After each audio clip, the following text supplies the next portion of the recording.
I'm not sure what's going on with that car, but it doesn't look right. There is a whole lot of smoke. I hope they're okay.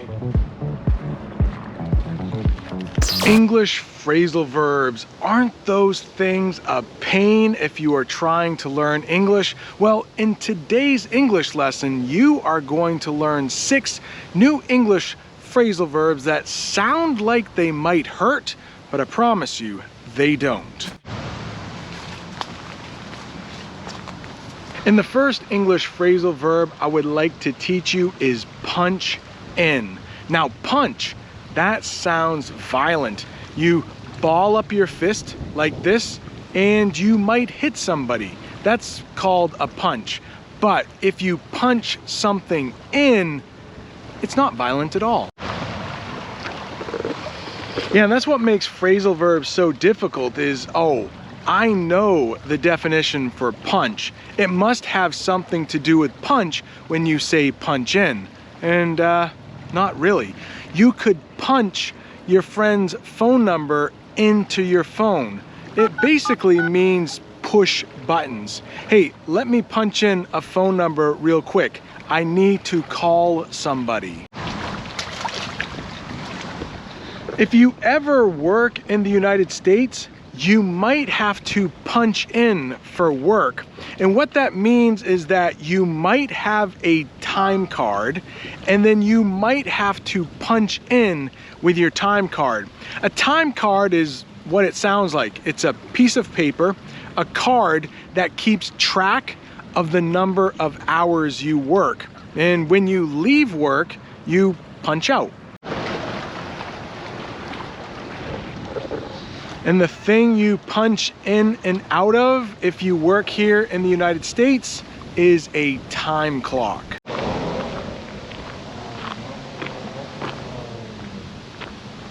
Now, as a teacher, I don't punch in and out with a, wow, sounds like somebody's racing.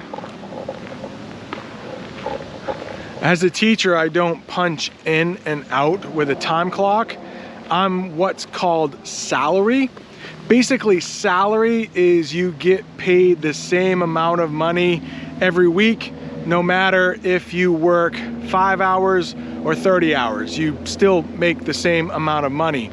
But if you punch in with a time card, you get paid by the hour. It's a little confusing. I am going to do an entire English lesson on how to work in the United States. But this English lesson isn't about working in the United States. It's about tricky English phrasal verbs. The next one is kick back. How about kick?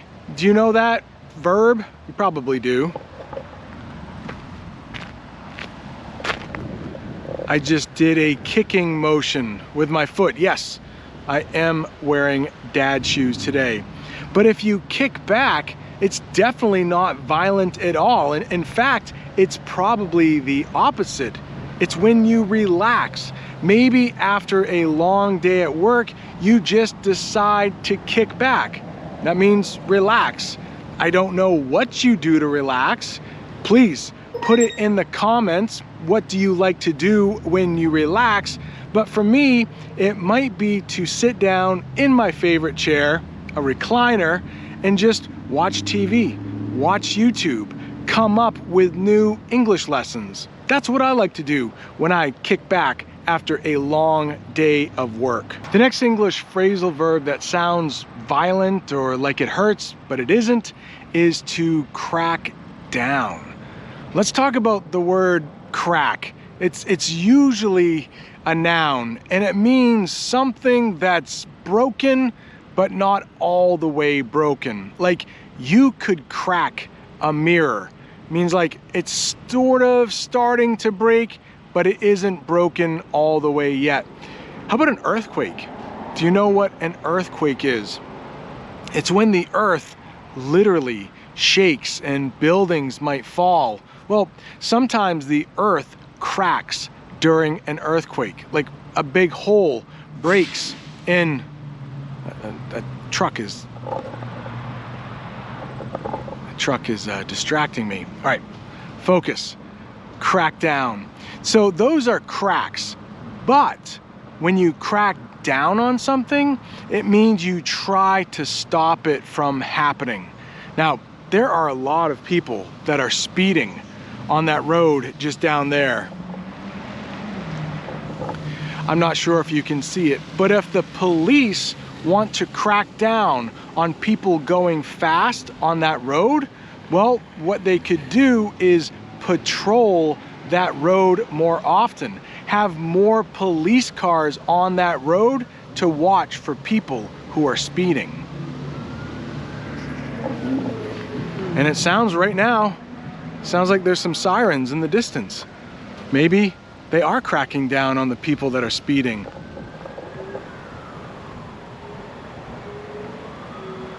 Do you have children? Are you a parent? Sometimes you might have to crack down on your children. Ooh, that sounds like it might hurt, but no, it doesn't. Let's think about what children might do wrong. How about they don't keep their room clean enough? Well, as a parent, you might have to crack down on them and make sure they clean their room more often.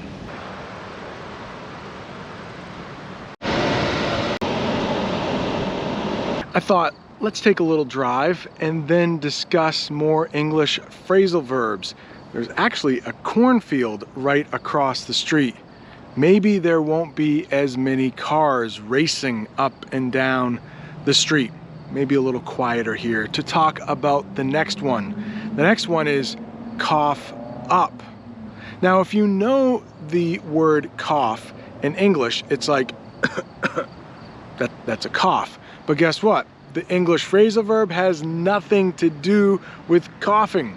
Cough up means you think somebody has something and they're hiding it. Let's say somebody owes you money. They have the money, but they're not paying you the money. You could say, hey, come on, cough it up. I know you have the money. I need my money. Please pay me. The students that I teach at my school, in my classroom, are about 13 years old, and they love taking each other's stuff and hiding it. I don't know why. I don't know how many times a day I hear, he took my pencil, he's hiding my pencil, he's hiding my milk. It's crazy. But I could say to one of my students, if I knew they took the other student's pencil, I could say, come on, I know you have it. Cough it up. I'm not sure what's going on with that car, but it doesn't look right. There is a whole lot of smoke. I hope they're okay.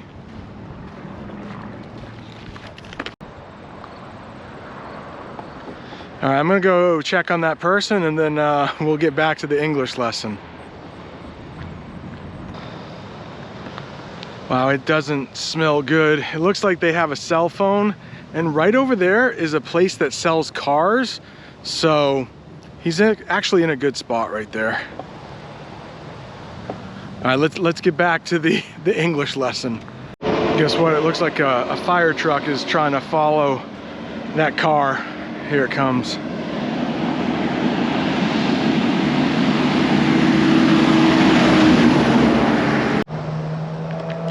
Okay, so there's a bench right here.